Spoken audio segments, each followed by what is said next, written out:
हम प्रशांत किशोर जी से बात कर प्रेस कॉन्फ्रेंस ये बुलाए थे, हम बात करके दिखाते उन्होंने आखिर क्या किया, बिहार में आखिर वो चाहते क्या हैं। जो सरकार है, नीतीश हो गए, जो तेजस्वी हो गए, आखिर इनको बदलना क्यों चाहते हैं। आप ये सारी जानकारी आप अपने स्क्रीन पे देख सकते हैं। लगातार मेरे साथ आप बने रहें। जनता पूछ रही है कि इतना खर्च कहाँ से आप कर रहे हैं और पैसा आता कहाँ से है आपको।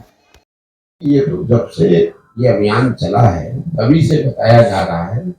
जो लोग मुझे जानते हैं उनको पता है कि पिछले 10 वर्षों में इस देश में बहुत सारे दल को, बहुत नेताओं को, बहुत लोगों को हमने अलग अलग तरीके से मदद की है। उनके आगे बढ़ने में, उनके जीतने में हमने कंधा लगाया है। तो इस पूरे अभियान को चलाने के लिए मदद वो लोग दे रहे हैं या उनके सहयोगी दे रहे हैं जिनको आगे बढ़ने में हमने मदद की है। ज्यादा जरूरी सवाल ये है कि बिहार में लोगों से मदद क्यों नहीं ले रहे, चाय क्यों नहीं पी रहे, लोगों से पैसा चंदा क्यों नहीं ले रहे।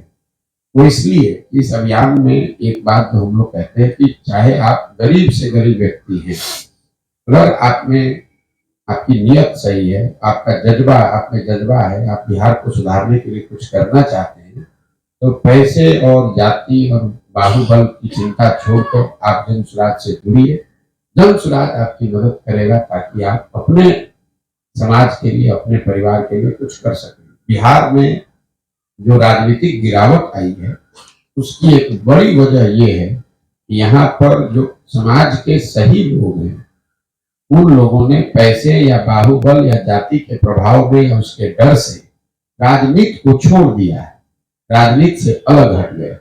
तो जो आज से सैकड़ों साल पहले ग्रीस के दार्शनिक थे प्लेटो, उन्होंने एक बड़ी अच्छी बात बताई थी कि लोकतंत्र में, जिस लोकतंत्र में समाज के अच्छे लोग भागीदार नहीं बनते हैं, उसमें लोगों को इस बात के लिए तैयार रहना चाहिए कि समाज का कोई मूर्ख आदमी राजा बनकर उन पर शासन करेगा। तो बिहार में कमोबेश स्थिति वही हुई है कि जो अच्छे समझदार लोग हैं, जो सही नीयत वाले लोग हैं, वो लोग धन बल के प्रभाव में, जाति के प्रभाव में, बाहुबल के प्रभाव या डर से कहीं न कहीं उन्होंने राजनीति को छोड़ दिया। राजनीति या नहीं छोड़ा तो उनको हाशिए पर डाल दिया गया। और जो लोग चोर, बदमाश, कुचक्के, लफंगे हैं वो राजनीति में बचे रह गए, वही लोग राज कर रहे हैं। इसीलिए आज 30, 32, 35 सालों में बिहार की ये दुर्दशा हुई। जन स्वराज का प्रयास है कि समाज में जो सही आदमी है उसके पास साधन नहीं है तो कोई चिंता का बात नहीं है, साधन की व्यवस्था तो फिर भी की जा सकती है। आदमी सही होना चाहिए ताकि वो साथ में आए, उसकी मदद की जाए और उसके साथ मिलकर बिहार में एक नई व्यवस्था बनाने का प्रयास किया जाए। जनता ये भी कह रही है कि ये अपना पार्टी बना के इलेक्शन लड़ना चाहते हैं, इसीलिए इतना खर्च कर रहे हैं। नहीं, ये तो भाई पहले 5 मई 2022 को जब मैंने जन स्वराज अभियान की घोषणा की है, उसी में बताया है कि दल तभी बनेगा जब मैं पूरे बिहार की, करीब करीब पूरे बिहार की पदयात्रा पूरी कर लूंगा। ये तो सवाल ही बेमानी है क्योंकि मई से पहले, अप्रैल मई में चुनाव होगा अगले 2-3 महीने में, उससे पहले तो मैं पूरे बिहार की पदयात्रा पूरी कर नहीं सकता हूँ।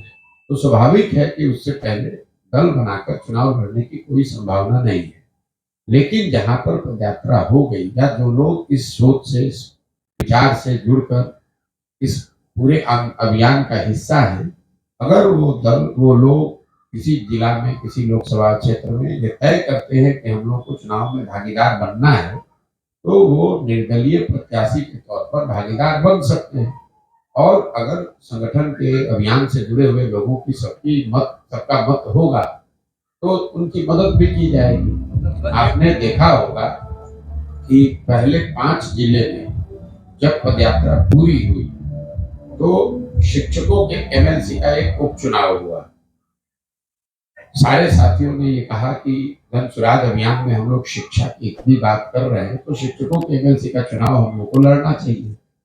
5 जिलों के जन स्वराज अभियान से जुड़े हुए साथी साथ में बैठे, उन्होंने मिल के ये तय किया।